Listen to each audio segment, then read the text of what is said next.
আসসালামু আলাইকুম, কেমন আছেন আপনারা সবাই? আমি সাজু কাজী আপনাদেরকে নিয়ে আসলাম আমাদের ফুলবাড়ি ঐতিহ্যবাহী যেটা হচ্ছে কাঁচা বাজার, পাইকারি কাঁচা বাজার। আমি আপনাদেরকে নিয়ে আসছি। এই যে হচ্ছে এখানে আপনারা দেখতে পাচ্ছেন, এখানে সব পাইকারি বিক্রেতা। এখানে বিভিন্ন অঞ্চল থেকে, বিভিন্ন এলাকা থেকে এখানে মানুষ আছে। এখান থেকে পাইকারি সবকিছুই ক্রয় বিক্রয় হয়। এই যে দেখেন, পাইকারি ক্রয় বিক্রয় হয় ইনশাল্লাহ, আল্লাহর রহমত। আসলে এখানে এই যে দেখেন, এখানে আমাদের ফুলবাড়িতে এই যে এরা যারা আছে, এই যে দেখেন, সব খুচরা এবং পাইকারি বিক্রেতা। এখানে বিভিন্ন এলাকার মানুষ এসে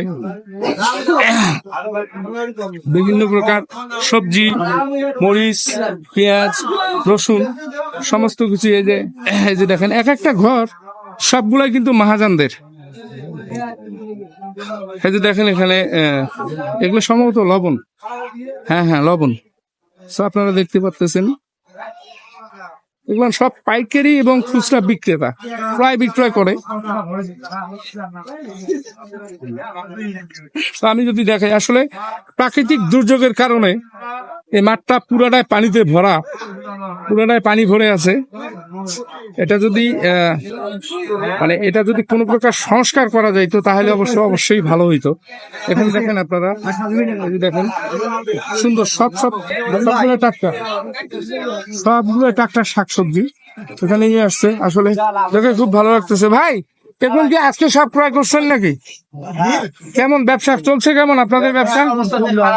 ওহো, বৃষ্টির কারণে আসলে প্রাকৃতিক দুর্যোগ আমাদেরকে মানতে হবে।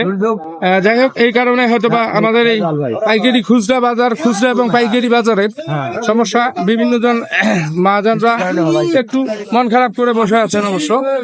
সো আপনারা দেখতে পাচ্ছেন, আমি দেখাইলাম বৃষ্টির কারণে, রাত্রে প্রচুর পরিমাণ বৃষ্টি হওয়ার কারণে এই সমস্যাটা। এটা হচ্ছে ফুলবাড়ি ব্রাকমোড় পাইকারি এবং খুচরা কাঁচা বাজার পট্টি।